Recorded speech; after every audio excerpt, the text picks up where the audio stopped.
Joke நல்லா இருந்துச்சான்னு கேட்டேன். அதுக்கு அவர் சொல்றாரு, நீ சொன்ன மொதல் ஜோக்கே எனக்கு இப்பதான் அர்த்தம் புரிஞ்சுது அப்படின்னு.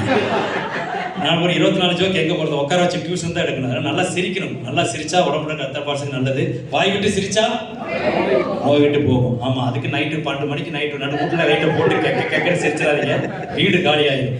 நல்லா சிரிக்கணும். நல்லா சிரிக்கிறவங்க தயவு செய்து சிரிக்க தெரியாம பக்கத்துல உட்காராதீங்க. நல்லா சிரிக்கிறவங்க சிரிக்க தெரியாத பக்கத்துல உட்காரவே உட்காராதீங்க. ஏன்னா இந்த சிரிக்க தெரியாம இருக்காங்க பாத்தீங்களா, அமுக்கமா. அதுக்குதான் கல்யாண வீட்டுல சொம்பு காணா போறது, டம்ளர் காணா போறது, செருப்பு காணா போறது, இதெல்லாம் அதுக்கு பாக்குற வேலை. நல்லா சிரிக்கணும். அதுக்காக தான் ஒரு இன்னொரு நிகழ்ச்சி. உண்மையில பாத்தீங்கன்னா இந்த செல்போன் வந்து நம்ம கையில படாத போட்டுட்டு இருக்குது. அப்படித்தானே? எத்தனை பேர் செல்போன் வச்சிருக்கோம்? எல்லாத்துலயும் செல் இருக்கு. ஒருத்தர்லாம் 2 செல்போன் 3 செல்போன்லாம் வச்சிருக்காங்க. ஆமா, பல்லு கூட இல்ல, செல்ல வச்சுட்டு பேசிக்கிட்டு இருக்கான். உண்மையிலே ஒருத்தர் 2 செல் 3 செல்லாம் வச்சிருக்கான். ஆமா, யாருமே போன் பண்ணலன்னு வச்சுக்க, இந்த செல்போன் எடுத்து இந்த செல்போனுக்கு போன் பண்ணி அவனே பேசுறான். இன்னும் சில பேர் பாத்தீங்கன்னா சிம்மே இல்லாம 1 மணி நேரம் பேசுறான். எப்படின்னு தெரியல. இப்படிதான் அப்பாவும் பையனும் டிவி பாட்டு இருக்காங்க. போன் அடிச்சிட்டு அப்பா எடுத்து பேசுறாரு. ஹலோ ஹலோ ஹலோ, டவர் கிடைக்கல, வெளியே வர்றேன். ஹலோ ஹலோ அப்படி வீட்டுக்குள்ள வெளியே விட்டாரு. உள்ள இருந்து பையன் குடுக்குற ஓடியாந்து, கொண்டாப்பா ரிமோட்டை, இந்த செல்லு போது இதுல பேசுறது. ரிமோட்டை தூக்கிட்டு லொலோ லொலோன்னு அப்பாடுக்கு போறான். எப்படி இருக்கு பாருங்க, பயங்கரமா இருக்கு செல்போன்ல. இந்த செல்போன்ல பாத்தீங்கன்னா நமக்கு பிடிச்ச பாட்டா ரிங்டோனா வச்சிருப்போம். அது ஒன்றும் தப்பு இல்லை. நமக்கு பிடிச்ச பாட்டா செல்போனா வச்சிருக்காரு ரிங்டோன். இப்படித்தான் ஒரு நிறைஞ்ச கார்த்திகை மாசம் ஐயப்ப பக்தர் என்ன பாட்டு வச்சிருப்பாரு உங்களுக்கே தெரியும். அர்ஜென்ட்டா வந்து பாத்ரூம் உள்ள போனாரு. உள்ள போனவன அந்த நேரம் பார்த்த ஒருத்தன் போனு ரிங்டோன் அடிக்குது. எங்கே மணக்குது சந்தனம், எங்கே மணக்குது, எங்க மணக்குது பாரு சந்தனம். பயங்க பாடா படுத்துறான். பயங்க பார்த்து செல்போனை எங்க வச்சு பேசுற விவசாயம் எல்லாம் இருக்கான். பல பேர் செல்போனை எடுத்துட்டு பிளஸ் அவுட்டுக்கே போயிடுறான்.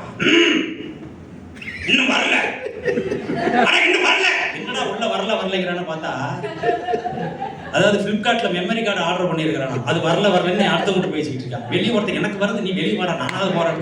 பயங்கரமா படுத்துறான், பாடா படுத்துறான். உண்மையில இந்த செல்போன்ல பாத்தீங்கன்னா அவ்வளவு கலாட்டா பண்றானுங்க. இந்த செல்போன்ல பாத்தீங்கன்னா நாம கான்டாக்ட் பண்றது சந்தாதார தொடர்பு கொள்ள முடியல அப்படின்னா ஒரு கம்ப்யூட்டர் ரெக்கார்டர் வாய்ஸ் ஒன்று வரும். நீங்க அடிக்கடி கேட்டிருப்பீங்க, இந்த சந்தாதாரரை இப்பொழுது தொடர்பு கொள்ள முடியாது, தயவு செய்து சிறிது நேரம் கழித்து தொடர்பு கொள்ளவும் அப்படி ஒரு கம்ப்யூட்டர் ரெக்கார்டர் வாய்ஸ் ஒன்று வரும்.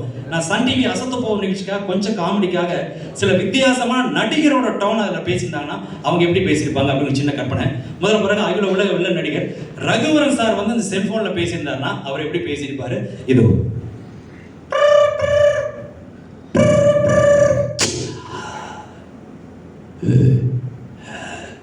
இந்த சந்தாதாரரை இப்போதைக்கு தொடர்பு கொள்ள முடியாது, அப்புறமா பண்ண, அந்த நான் எங்கேயோ தம் அடிக்க போயிட்டேன், தயவு செஞ்சு அப்புறமா நீ கொடுக்குற 1.50 ரூபாய்க்கு விளக்கமெல்லாம் சொல்லிட்டு இருக்க முடியாது, அப்புறமா பண்ண. காலையிலேருந்து சாயங்காலம் வரைக்கும் பேசி வாயா கிழிச்சு போச்சு. மறுபடியும் தொந்தரவு பண்ணுன்னு வச்சுக்கா, செல்போன் டவர் கடையில் பாம்பு வச்சிருக்கா, தெரியும், மார்க் ஆண்டனி போடா அப்படின்னு அவர் போயிடுறாரு. அடுத்து பார்த்தீங்கன்னா ஒரு அருமையான நடிகர், கரகாட்டக்கார படத்தில் உலகத்திலேயே யாருக்கும் இல்லாத ஒரு பாடி லாங்குவேஜ் அவருக்கு தான். நெஞ்ச தடவிக்கிட்டே பேசுவார். சண்முக சுந்தரம் அப்படிங்கிற அருமையான ஒரு குணச்சித்திர நடிகர். அவர் பேசியிருந்தாருன்னா எப்படி பேசியிருப்பாரு திரு சண்முக சுந்தரம் அவர்கள்.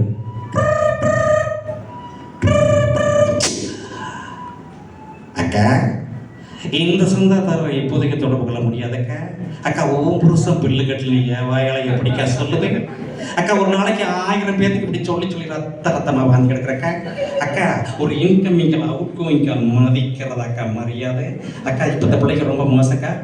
உங்க செல்போன்ல இருந்து மிஸ்டு கால் விட்டாங்க, இப்போ அடுத்த செல்போனை வாங்கி மிஸ்டு கால் விடுறாங்க. அக்கா, சார்ஜ் இறங்கிருச்சு. நன்றி. தொடர்ந்து அடுத்து பார்த்தீங்கன்னா நான் போகிற எல்லா ஸ்டேஜ்லையுமே இதை கேட்பாங்க. இங்கே சின்ன குழந்தைங்க யாரும் கிடையாது, ஓரளவுக்கு எல்லாம் மெச்சூர்டாக தான் இருக்கீங்க. ஒரு சின்ன பூனைக்குட்டி, அது பாருங்க, பாபு அப்படிங்கிற பையனை பேர் சொல்லி கூப்பிடுது. பூனைக்கு வரைக்கும் பேசுறது கிடையாது. உங்க ஊர்ல ஏதாவது பூனை பேசியிருக்கா? கோயம்புத்தூர்ல ஏதாவது பூனை பேசியிருக்கா? இல்லை. ஆனால் பூனை பேசுனா எப்படி இருக்கும் அப்படிங்கிற சின்ன கற்பனை தான். அது பாருங்க, பாபு அப்படிங்கிற பேர் சொல்லி கூப்பிடுது. அது எப்படிலாம் கூப்பிடுது, எந்தெந்த விதமாக கூப்பிடு பாருங்க. பூனை வந்ததுக்கப்புறம் அடுத்து நாய் வரும், இப்போ அடுத்து வரும். இப்போ உங்களுக்காக ஒரு சின்ன பூனைக்குட்டி பாபு அப்படிங்கிற பேர் சொல்லி கூப்பிடுது. எப்படி கூப்பிடு பாருங்க.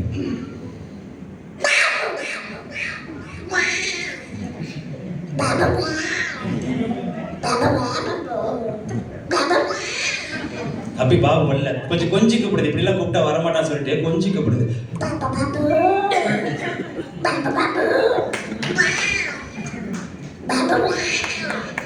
அப்படி பாபு வரல. பூனை எவ்வளவு தான் கூப்பிடு, கட்டுப்பாயிருச்சு, கோபத்துல கூப்பிடுது. பாபு பாபு பாபு பாபு அப்படி பாபு இல்லை இப்படிலாம் கூப்பிட்டா வரமாட்டான்னு சொல்லிட்டு சாதாரண பரோட்டா இல்லை முட்டை பரோட்டா வாங்கி தர பாபா அவனு கூப்பிடுது. பூனை எவ்வளோ அழகா சொல்லுது பாருங்க. பாபு பாபு புட்டு போடு புட்டு போடு